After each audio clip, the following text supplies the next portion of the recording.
ഊട്ടുപുരയുടെ തന്നെ വർക്കാണ് ഇന്നും. ആദ്യം തന്നെ വെൽക്കം ഡ്രിങ്കിൽ നിന്നാണ് സ്റ്റാർട്ട് ചെയ്തത്. 2 തരം വെൽക്കം ഡ്രിങ്ക് ഉണ്ടായിരുന്നു. വെൽക്കം ഡ്രിങ്ക് എല്ലാം സെറ്റ് ചെയ്ത് സൈഡിൽ വെച്ചിട്ടുണ്ടായിരുന്നു. അതിനുശേഷം നേരെ സദ്യയിലത്തിലോട്ടാണ് പോയത്. സദ്യയിലത്തിൽ ചെന്നപ്പോൾ കുറേ പയ്യന്മാർ എത്തിയിട്ടുണ്ട്. ഞാൻ എല്ലാവരും കൂടെ ചേർന്ന് ടേബിളും ഇതെല്ലാം സെറ്റ് ചെയ്ത് വെച്ചു. അപ്പോഴേക്കും കലവറയിലുള്ള സാധനങ്ങളെല്ലാം റെഡിയാക്കി വെച്ചിട്ടുണ്ടായിരുന്നു. കുടിക്കാനുള്ള വെള്ളം സെറ്റ് ചെയ്യാണ് ബിയോണും കാർത്തിക്കും. വളരെ കഷ്ടപ്പെട്ടാണ് വെള്ളം സെറ്റ് ചെയ്യണത്. ഇതിനിടയിൽ അവൻ്റെ കൈയും പോയെന്ന് അവൻ പറയുന്ന കേട്ടായിരുന്നു. പയ്യന്മാർ 10-25 പയ്യന്മാരുള്ളതുകൊണ്ട് പെട്ടെന്ന് തന്നെ നമുക്കെല്ലാം സെറ്റ് ചെയ്യാൻ പറ്റി. പായസമെല്ലാം 3 ഉണ്ടായിരുന്നു. 1000 പേർക്കുള്ള ഫുഡാണ് പറഞ്ഞിരുന്നത്.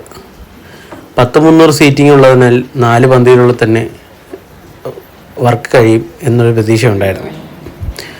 ശ്രീവിനോദാണ് കലവറയ്ക്കകത്ത് നിന്നത്. അവനെല്ലാം സെറ്റ് ചെയ്ത് തരുന്നുണ്ടായിരുന്നു. തൊടുകറിയെല്ലാം അടിച്ച് സെറ്റാക്കി ഫസ്റ്റ് പന്തിക്കായി വെയിറ്റ് ചെയ്തിരിക്കുകയാണ്. മുഹൂർത്തം നേരത്തെ ആയതിനാൽ 11 മണിക്കാണ് പന്തി സ്റ്റാർട്ട് ചെയ്യാൻ പോകുന്നത്. എല്ലാം പെട്ടെന്ന് സെറ്റ് ചെയ്ത് കഴിഞ്ഞു.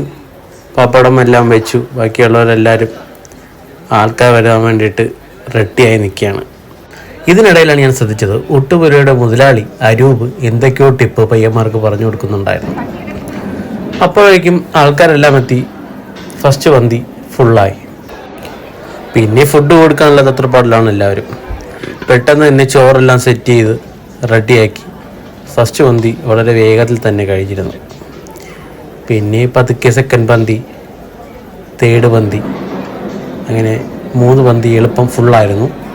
ആളുണ്ടായിരുന്നു, നല്ല ആളുണ്ടായിരുന്നു. പയ്യന്മാരെല്ലാം വളരെ സ്പീഡായിട്ട് നിന്നുകൊണ്ട് നമുക്ക് വേഗം തന്നെ ഫുഡ് കൊടുക്കാൻ പറ്റി. പന്തികൾ എളുപ്പം അടിച്ച് തീർക്കാനും പറ്റി. പിന്നെ അവസാനത്തെ പന്തിയായി ചെറുക്കനും പെണ്ണും ഇരുന്ന് കഴിച്ചു. അതിനുശേഷം ഞങ്ങളും ഇരുന്ന് കഴിച്ചു. അപ്പോൾ പിന്നെ അടുത്ത വീഡിയോയിൽ കാണാം. Okay, by.